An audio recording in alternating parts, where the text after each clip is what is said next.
Please all stand for our opening prayer. Giselle, can you lead the prayer?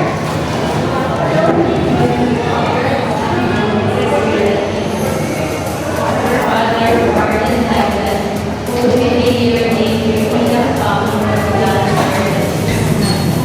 Give us this day our daily bread, and forgive us our sins, as we forgive those who trespass us.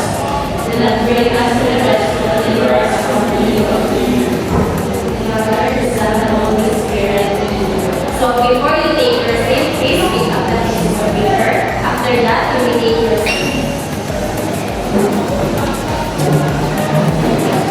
So, good morning, class. Good morning, ma'am. How are you today? Very good, ma'am. So, that's good to hear that. So, who is W? Who is absent today? Very good. So, now I have here the classroom rules.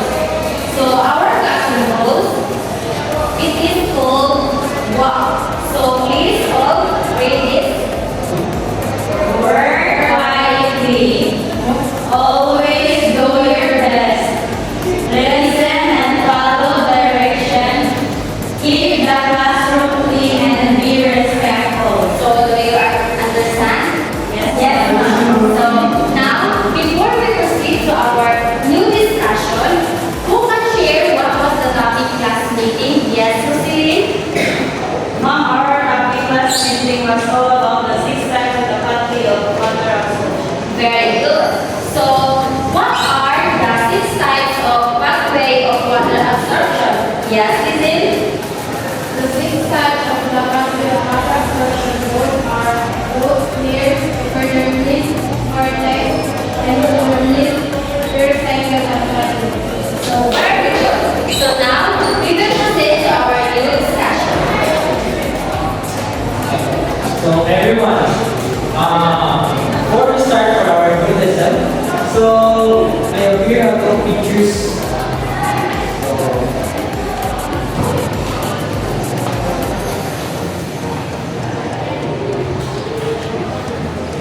And I want to ask only one student of what he observed or she observed in these pictures. So anyone, just jump on. Alex, Brooks, yes. And also, yes, Carlos, yes, Isa, Carlos, and Francis. So, I want to ask again, Mr. Carlos, what you observed about the roots of Carlos and grasses? What you observed? I observe about the picture is the arrow is one downward. Yes. And the second picture is the grass. Yes, of course. Appearance by Carlos and Paul. So, this picture is it gives you some idea of our new lesson today. So now, let's go for our training activities.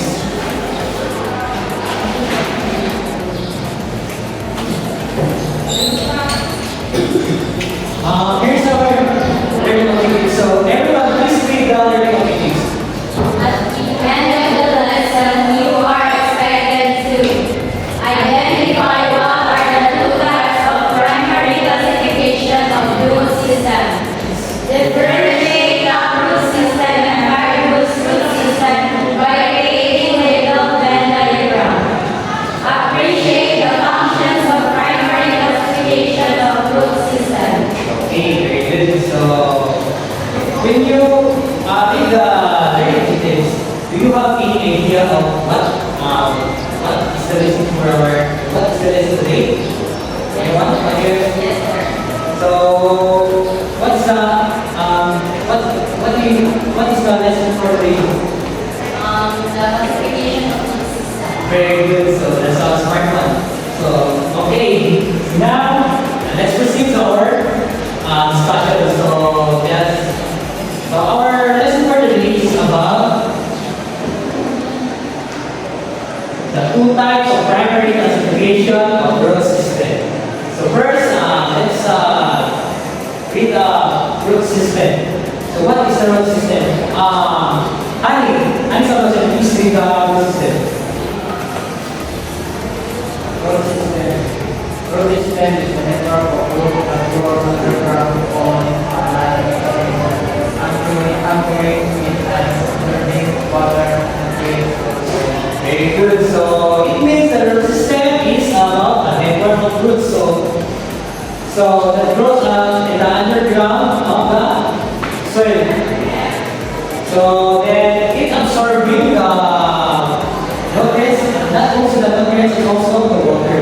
So we have here the primary information is first is taproot system. So John Paul, please read the taproot system. Taproot system is equal to taproot communicates with the first in the roots, branching out So what is the function and example? functions.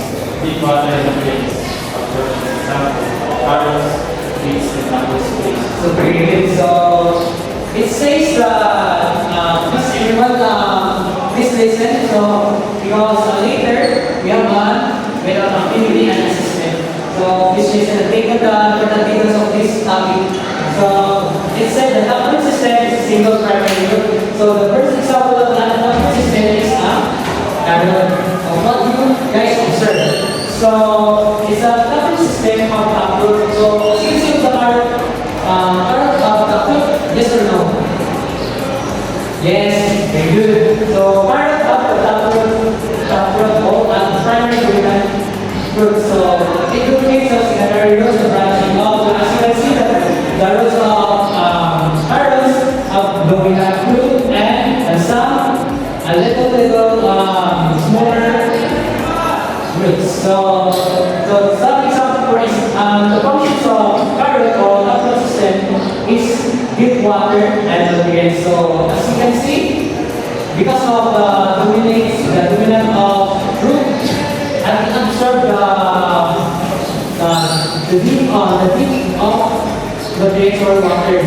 So and there are example of taproot system. It's not also carrot. So there's an example, beets and taproot. So the next is fibrous root system. So listen, please read the fibrous system and functions and its example.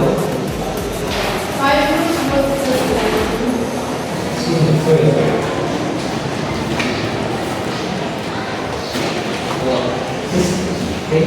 Fibrous root system. Multiple roots out in various directions with no single dominant root. Function. Has a wide, shallow water and nutrient absorption. Example. Red and green. Very good. Very good. So as you can see, the description of fibrous root system, it said that multiple roots out in various directions give no single dominant root. So do you have any idea of the example of the fibrous root? Yes, it's a process that the example of fibrous root because we are what we call roots. So it's not it doesn't have taproot or dominant root, but it widens root. So what is the functions of fibrous root system? So it says that as a wide and shallow water nutrients absorption. So this fibrous system, or the example of fibrous system or process, it observes the whitened soil on the white soil, nutrients and water absorption. So there are example of fibrous root system. First is wet.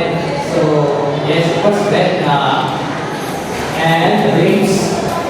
So now we're done to our discussion. So next proceed.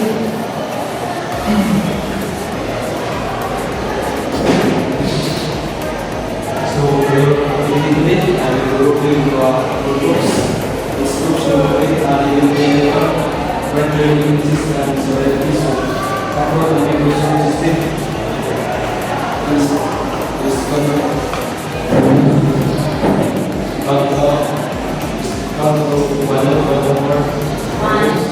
One, two,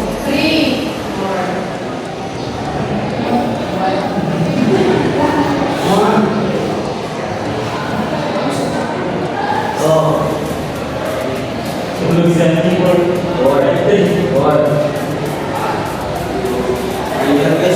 Yes,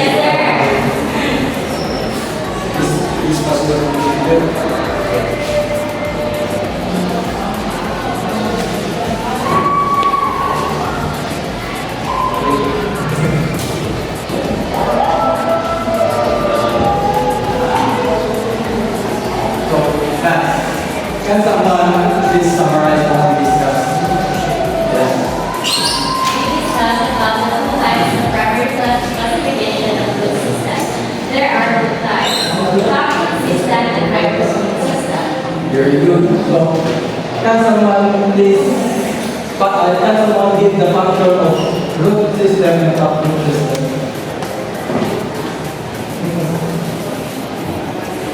Toxic system has a deep water and nutrient absorption. Very good. Thank you. So, let us have an assessment. Give one more sheet of paper. This is identification only, so please answer the following question. So, can please pass your paper in front. So, thank you. So, class, for your assignment.